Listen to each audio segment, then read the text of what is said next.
Ay guys, gandang umaga mga palangga. So ayan, meron na naman po tayong sariwang isda. Kararating lang po yan. Pinamingwitan ng aking pamangkin na si Armando. O, di ba? Libreng ulam na naman po, mga palangga. Sariwang sariwa pa. So yun po, maraming salamat sa patuloy na pagsubaybay palagi sa aking mga mumunting video sa Ramil Javier Ella Vlog. May sariwang sabaw na naman tayo mga palangga. Yan, kaya shout out to Ma'am Flor Abina. Mayroon po kaming sariwang isda na naman po sa umagang ito, ma'am. Ayan. At babalik pa daw sila mamaya. Mamimingwit pa. Yun. Shout out din to Ma'am Elena Anong Marasigan. Ayan, may isda na naman po tayo sa sariwa, Ma'am Elena. At Ma'am Melinda Calisti, ayan po ma, may sariwang isda din po kami ngayon.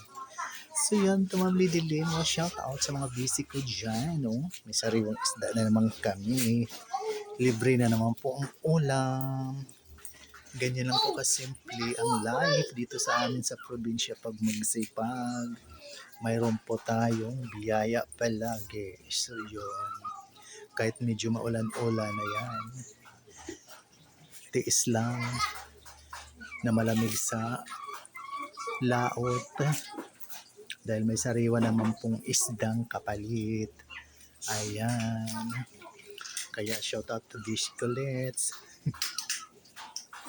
Ma'am Marian Carrio at Ma'am Mariling Gutierrez, yan, at Ma'am Jenicia Mendoza Agano, to my dear friend Emily Mayer Valieta. Ayan, malaki tong isa, itong dalawa pero pareho lang. Okay na yan. Lagyan ng talbos ng kamote or malunggay. Ulam na. So yun guys, muli.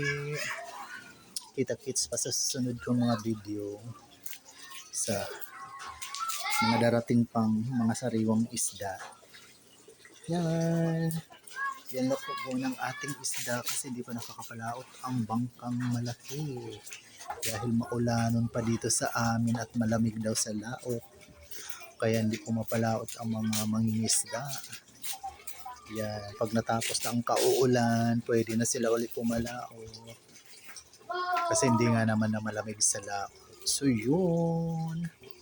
Bye for now. Kita-kits sa susunod kong mga video. Love you all. God bless us all po. Thank you so much sa panonood sa aking mga mumunting video sa Ramil Javier Ella Vlog.